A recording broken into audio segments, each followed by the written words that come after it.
जंगल की तन्हाई, एक वीरान गुफा, और उसी गुफा में एक माँ, जिसने न सिर्फ खुद को भुला दिया, बल्कि अपने जीवन की रोशनी 2 बेटियों को जन्म देकर उन्हें जंगल में ही पाला। यह कहानी किसी कल्पना जैसी लगती है, लेकिन ये हकीकत है। रूस की 40 वर्षीय नीना कुटीना उर्फ मोही, जो पिछले 8 सालों से भारत के कर्नाटक के खतरनाक जंगलों में रह रही थीं। न कोई घर, न सुविधा, न सुरक्षा, सिर्फ एक गुफा, सांपों की फुफकार और एक माँ का हौसला। नीना का सफ़र 2016 में शुरू हुआ, जब वो बिजनेस वीज़ा पर भारत आईं।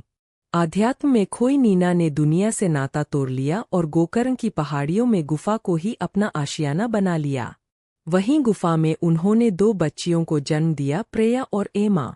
इस गुफा के अंदर न बिजली थी, न पानी, पर वहाँ थी भगवान शिव की मूर्ति, देवी देवताओं की तस्वीरें, रूसी किताबें और एक माँ की ममता। बीते हफ्ते जब पुलिस रूटीन पेट्रोलिंग पर थी, तब एक गुफा के पास हलचल देखी गई। दरवाजे पर प्लास्टिक की चादर लटकी थी। अंदर झांकने पर एक मासूम बच्ची खेल रही थी और नीना दूसरी बच्ची को सीने से लगाए सो रही थीं। ये दृश्य किसी फिल्म से कम नहीं था।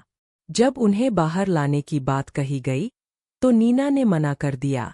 वो बोलीं, सांप हमारे दोस्त है। जब तक हम उन्हें छेड़ते नहीं, वो हमें नुकसान नहीं पहुंचाते।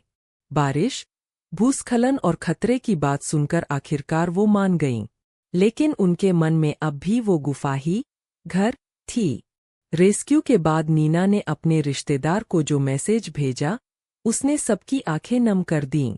हमारा घर तोड़ दिया गया है।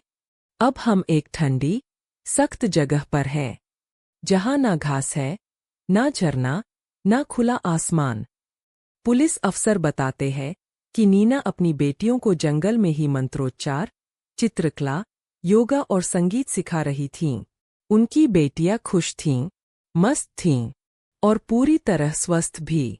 रेस्क्यू के बाद जब उन्हें आश्रम लाया गया, तो लाइट्स, बेड और खिलौनों को देखकर उनकी आंखों में चमक थी, लेकिन नीना की आंखों में आंसू। अब नीना और उनकी बेटियों को रूस भेजा जा रहा है, जहां शायद उन्हें सुविधाएं तो मिलेंगी, लेकिन क्या उन्हें फिर कभी वो शांति मिल पाएगी जो जंगल ने दी थी? उनका एक आखिरी संदेश, मैं भारत से प्यार करती हूँ। मुझे जंगलों से प्यार है, मेडिटेशन से प्यार है, लेकिन अब मैं ये सब पीछे छोड़ रही हूँ। ये सिर्फ एक महिला की कहानी नहीं है। ये है माँ की ममता, आत्मा की तलाश और प्रकृति के साथ विलीन हो चुके जीवन की एक मार्मिक तस्वीर। क्या आपने कभी सोचा है कि कोई माँ अपनी बेटियों को दुनिया की चकाचौंध से दूर, सिर्फ प्रकृति की गोद में पालने का फैसला क्यों करती है? सोचिएगा जरूर। हम फिर लौटेंगे एक और सच्ची, लेकिन दिल छू लेने वाली खबर के साथ। आप देख रहे हैं क्राइम अलर्ट न्यूज चैनल। धन्यवाद।